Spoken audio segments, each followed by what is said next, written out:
In cricket, you don't win with just one star player. You need the whole team firing. The openers, the middle order, the bowlers. India's public transport works the same way. Metros, buses, suburban trains, all playing together. But in our three biggest metro cities, it looks like just one or two players are carrying the whole match, while others barely make it to the crease. Welcome to the Climate Brief. I'm your host Lavanya, and this is the final episode of our 4-part series on India's public transport crisis.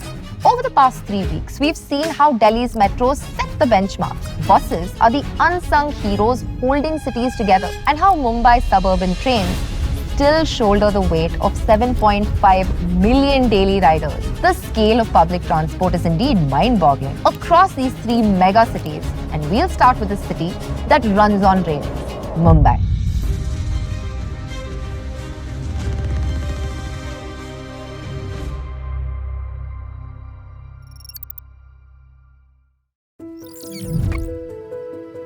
Mumbai's public transport is like the 1999 India-Pakistan match in which Anil Kumble took 10 wickets. And no points for guessing who Anil Kumble is here. The suburban railway. As I said, every day, over 7.5 million people ride these trains. At peak hours, a 12-coach train designed for 1,200 people can carry over 5,500. And here's the thing, the railways don't just serve the island city, they connect the entire Mumbai metropolitan region. Thane, Navi Mumbai, Kalyan, Vasai, and even parts of Raigad and Palghar. Coverage, 450 plus kilometers across 3 main lines with 3,200 plus trains. But what about the rest of the team? Metro, 69 kilometers operational, 57 stations, about 2.5 to 3 lakh daily riders. Buses, city-wide reach, but the fleet has shrunk to just around 2,800, its smallest in 2 decades.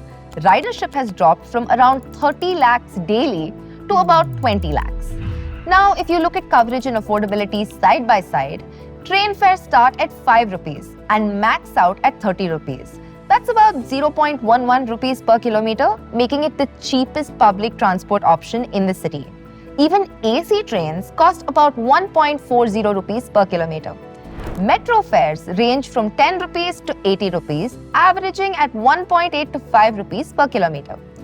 Buses start at 10 and cap at 60, making the average per kilometer cost somewhere between 1 to 2 rupees per kilometer. Integration? Mixed results. Train to bus strong, almost every station has a bus stand with high frequency. Train to metro, it's okay. Exists at key hubs like Ghatkopar, Andheri and Dahisar. Metro to metro, still patchy. Some interchanges force you to exit and re-enter through separate gates. And the weakest link? Ticketing. Mumbai still doesn't have a single unified ticket or pass for all 3 modes. You're buying separate tickets, loading different cards, or juggling multiple apps. Last mile is mostly buses, autos, and cabs. Shared autos dominate around railway stations, while from metro stops, options can be patchy. But there's a new player in the mix: electric bike taxis. Recently legalized in Maharashtra, they could make last mile trips faster and cheaper, especially from metro stations where feeder services are inconsistent. So here is Mumbai's scorecard. The takeaway? Mumbai's public transport works because the suburban railway is carrying the whole match. If that backbone falters, the city's mobility and climate goals will collapse with it. Now let's head to the nation's capital and see how it fares. If Mumbai runs on suburban trail, Delhi runs on the metro. Delhi has a strong opening batsman. Its metro is like Virender Sehwag against Ajanta Mendes. With over 390 kilometers of track and 289 stations, the Delhi metro isn't just India's largest urban rail network. It's among the biggest in the world. It crosses borders daily, linking Delhi to Noida, Gurugram, Ghaziabad, Faridabad, Bahadurgarh and Ballabgarh. Average daily ridership? About 46 lakh trips. 10 times that of Mumbai's metro and almost 60% of the Mumbai railways. And the fares are reasonable. 10 rupees to 60 rupees, which works out to around 1.5 to 6 rupees per kilometer, with discounts for smart card users. Delhi does have a decent second order too. In its bus network at 7,800 buses, serving 25 lakhs every day, is not bad. It needs to at least double it to be adequate for a city of 24 million people, but it's much better than Mumbai's. But here is where Delhi's team looks lopsided. Its suburban railway, the Ring Railway, is almost invisible. Just 35 kilometers of track with about 3,700 daily riders. That's less than 0.01% of Delhi's commuting population. Let's look at coverage and affordability side by side. Metro, 390 plus kilometers, 1.5 to 6 rupees per kilometer. Bus, citywide, 5 rupees minimum fare and maximum of 12 rupees. Even AC buses cap out at 25 rupees, making this the cheapest public transport option in Delhi. Train, 35 kilometers, roughly 0.3 to 0.5 rupees per kilometer. Ultra low, but barely functional. Integration, this is where Delhi stands out. Metro to metro, excellent. Multiple interchange stations with seamless transfers.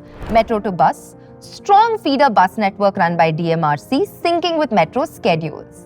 Metro to train, direct links at big hubs like Old Delhi, New Delhi, Hazrat Nizamuddin. Ticketing is still not fully integrated across all modes, but the Metro smart card works for both metro and DMRC feeder buses, something that Mumbai still hasn't cracked. Last mile is well served in most areas. Feeder buses, e-rickshaws, shared autos and cabs crowd metro exits, making it easy to connect short hops to longer rides.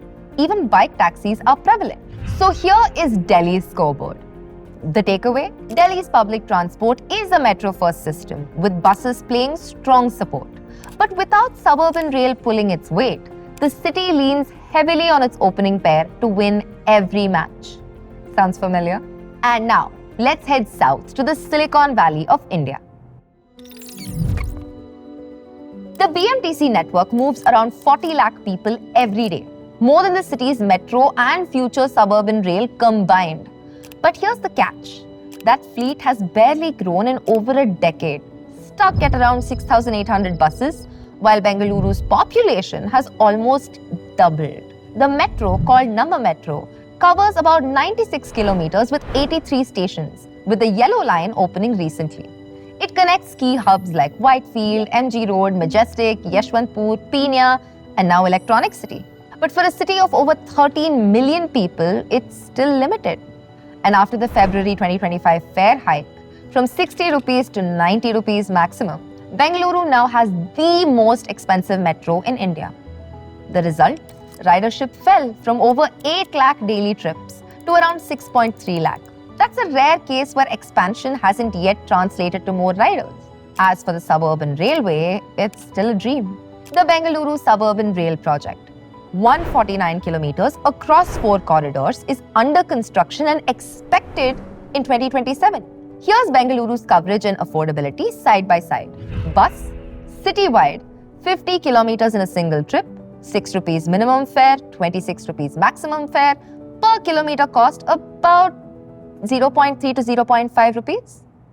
Metro, 96 kilometers, 2.7 rupees to 6 rupees per kilometer, 90 rupees maximum fare, the highest nationwide. Train, suburban rail, 0 kilometers operational as of 2025. Integration between modes is very, very limited. And last mile connectivity? Autos and cabs dominate, but feeder services are patchy. The recent bike taxi ban has hit commuters hard, especially in tech corridors where metro coverage is weak and buses get stuck in traffic. So here is Bengaluru's scorecard. The takeaway? Bengaluru's public transport is playing defense with one overworked player, while its newer investments are struggling to make an impact. Until integration improves and the suburban rail joins the field, the city's transport system will remain in a constant traffic jam. 3 cities, 3 different scoreboards. The truth is, no single mode can win this match alone. To cut emissions, reduce congestion, and make our cities livable, metros, buses, and suburban rail have to work together seamlessly, affordably, and at scale. This wraps up our 4-part series on India's public transport crisis. If you've been with us since part 1, thank you for riding along. If you found this series insightful, share it with someone who's stuck in traffic right now. And subscribe to the Climate Brief for more stories on how our cities move, breathe, and survive climate change.